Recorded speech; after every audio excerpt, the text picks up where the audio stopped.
And again, everything in the bottom cabinets is wet. So we have some paper there, and so the Xerox was sitting in water. Here you can see how the cabinetry is starting to separate. The cabinet is wet, as you can see. It's actually probably got about 5 inches of water in there. It's coming around. Wow, you can see how deep it was here in his office. This planter was actually sitting over there under that triple window on the other side of the guardrail towards the open area. So I guess it floated over here. So he's trying to dry out his cabinets a little bit, but they are likely going to start swelling. Everything is wet from, I don't know, for about 18 inches of water. So it's got files and things laying out, trying to dry them out. And I'm pretty sure everything there on that bottom shelf is going to be wet. This is dry. All of these are soaked. All of her files looks like they're starting to fall apart, collapse. This is all saturated. All these are, even these up, which are seemingly pretty high off the floor, these are all wet.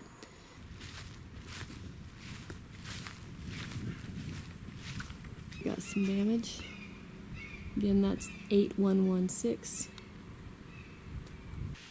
We've got everything open, trying to dry it out. But, I mean, everything really is going to need to come out of the cabinets to really let it dry. Luckily, the freezer was empty. We did our best to move everything to the freezer room, which you'll find out later. I'm sure you already know. The generator for the freezer room did not come on, so that's a loss. Can't really tell with the camera, but this floor is, it's got a ridge right here. It's buckled up maybe an inch or two. This is battery backup hooked to one of our access points, and pretty sure that's going to have to be replaced. Go ahead and get that unplugged. This is already, I don't know that you can see that, is starting to swell. Disc, it's got water in it. That's the number.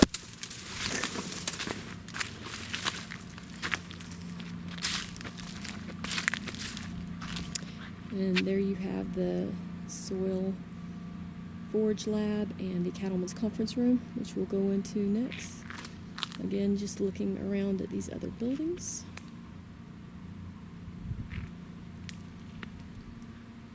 Okay.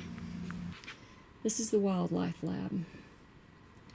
And mainly they had boxes, many boxes stacked up on the floor, and they all got wet. So they fell apart. And Dr. Ellington's come through, and he's tried to pull apart and salvage what he can.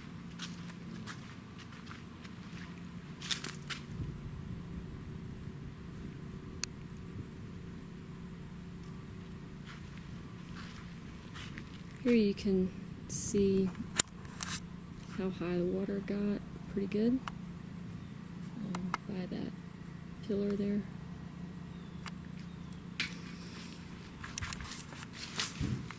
Okay, so the first place we're going to go is the cattleman's conference room, which had that big gigantic rug that's hung over those benches on the floor. They got that up this morning. So this is starting to dry out. You still see there's some water on the floor. Curtains soaked up some water. Got windows open. Hopefully it'll dry out pretty good soon. This is the soil and water science lab. And as you can see, we've got it all opened up, trying to dry things out. Everything, as with everywhere else, in the bottom cabinets was wet. And here in their desks, the same, down that way.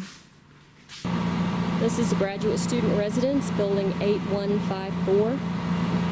They did not have any water inside because it did come up on their porch,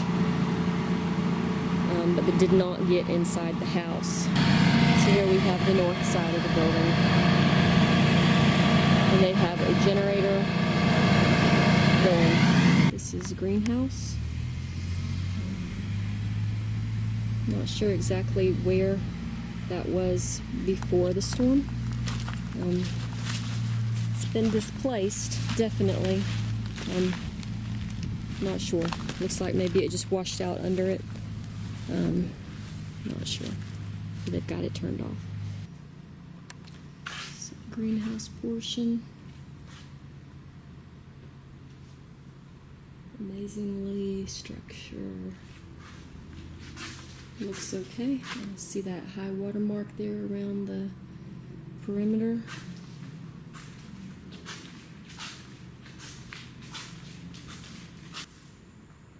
There we have some damage. Next building is the Grazing Lands Education Building. On the door, probably mid-thigh, just over the knee deep. I don't know, maybe 2 feet deep. Oops. Yeah, we've got some, oh, these cabinets are starting to swell.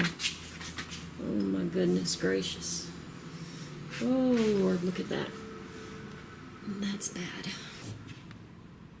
Water on the floor. Got all the windows open.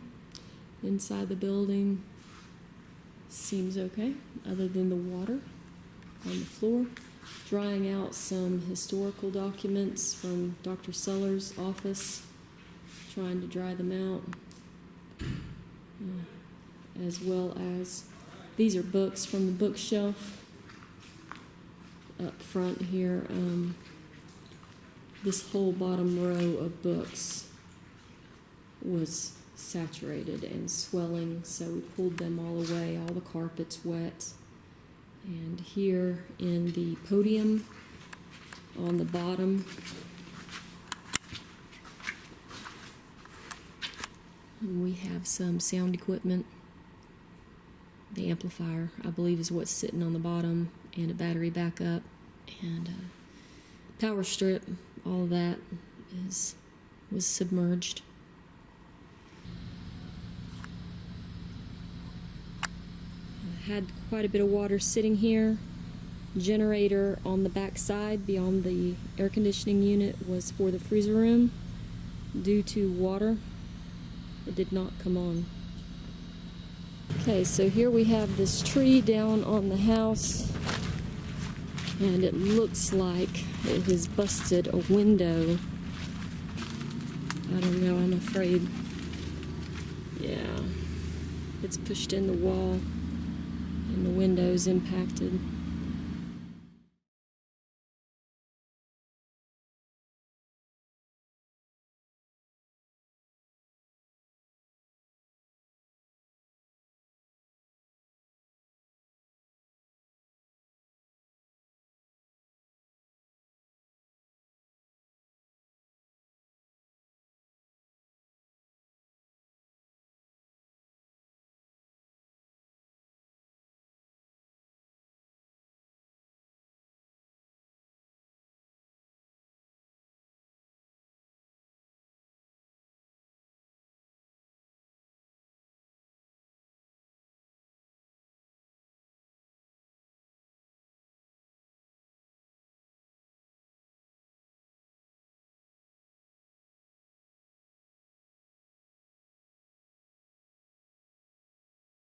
My name is Adam Ham. I am with IFAS Facilities Operations Gainesville HVAC team.